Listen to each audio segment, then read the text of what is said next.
Do I ever worry about eternal consequences or judgment because of my work with Lucifer as someone who was raised in a Christian household? Um, yeah, of course. Fear is natural, but I've prayed every prayer I could think, and I asked the Most High.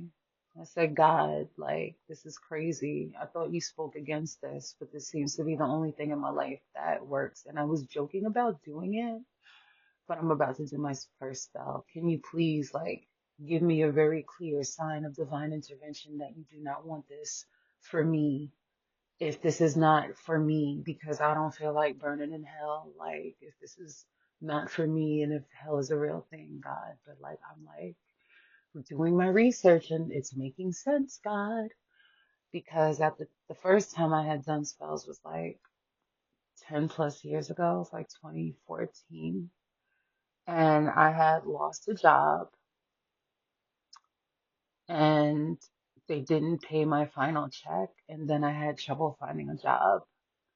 And at the time, my rent was like $1,000 a month. Those were the good old days.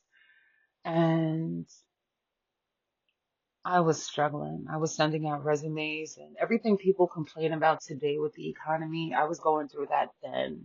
And I had no clue what I was doing wrong, that I wasn't getting hired because I had all of these degrees, but I just couldn't seem to get a phone call, an interview, or a foot in the door.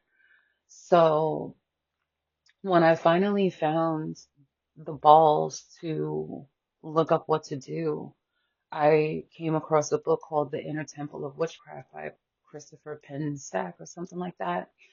And he basically explains magic in such a scientific and logical fashion. I can't even begin to paraphrase it, but he made it make sense. And it felt like, oh, that's all that is? And then I went to a metaphysical store at the recommendation of a friend, thinking that, if I tell them about this, they'd pray with me and tell me, oh, don't do that, girl, you're being crazy. Jesus wouldn't want you to do that. And I ended up at the metaphysical store and I did a love spell and a money spell. And the money spell led to me having a commission job because, and money struggles, which I'll get into later. But the love spell worked immediately. It worked too good and too fast, especially for somebody who like half-heartedly thought that it was a damn joke. So looking back, this the spell for the money misfired because I had limiting beliefs and a scarcity mentality, and I wasn't aware of it. And I had used a Reiki money candle because that was in the kit. It was a Reiki money spell. And anybody who touches a Reiki candle, whether it's a colonized one or not, knows that if it's a genuine Reiki candle or the intention is strong enough, you will experience more of a financial detox before you get the abundance. So, because of my scarcity, the spell worked by attracting a little more scarcity before the abundance came in the form of a commission job where the money trickled in just enough for me to get by. But as I grew to learn more about magic and spirituality, I learned that this is an unlimited path and that it's really the context in which you understand things and use them and apply them that matters.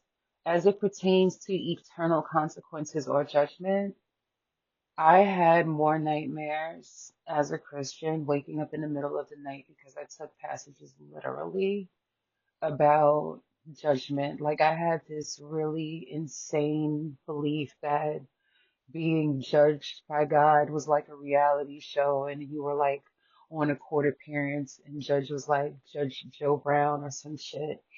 And he is just going in on your ass in public and reviewing all the evidence in front of people's faces, and that everything you do, the whole of all of existence and eternity. Do you not understand how extreme those thoughts were?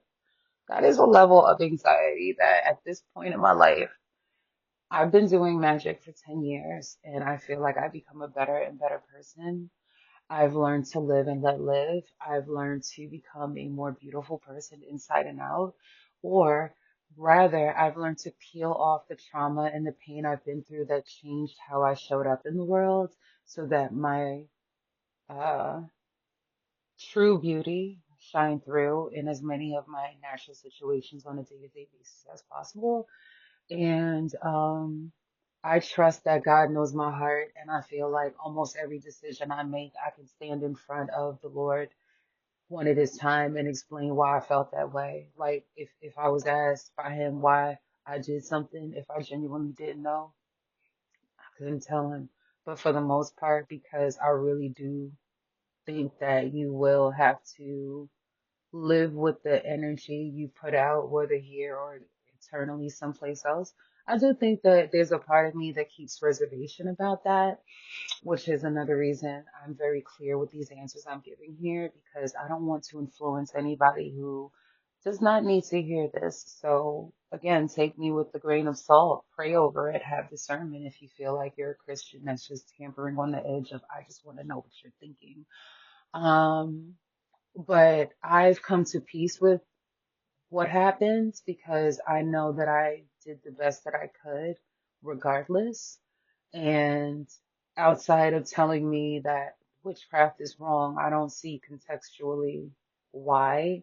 But if I start looking into the history of certain things and I understand the unspoken politics that are at play in the systems of control and compare it to what we have going on today in this world, I can kind of understand why you'll just say it's wrong instead of just saying what you really want to say, which is that you want to control certain individuals from owning their power. And some people may say, oh, you might just want to control a certain gender. You might want to control a certain race, a certain class, or you just might want to control everybody. If you're able to listen to this conversation and it makes as much sense to you um, as anything else you've read in life that makes sense to you, then here's the thing. You're part of a very specific current of energy that understands that this is natural and that there's nothing to be afraid of. And you're also part of a very specific frequency that understands that you'll only be here as long as you need to be here and you will only take what you need to take. This is not meant to change your mind. This is not meant to manipulate you. This is just me giving you my answers, my perspective, and sharing a bit of my story. Um, This is more of a spiritual exploration for me that brings me closer to the divine in a way that's very meaningful to me. And that also helps me explore who I am and really accept who I am as opposed to following the crowd and, trying to be something that I'm not and feeling horrible because it's not working out.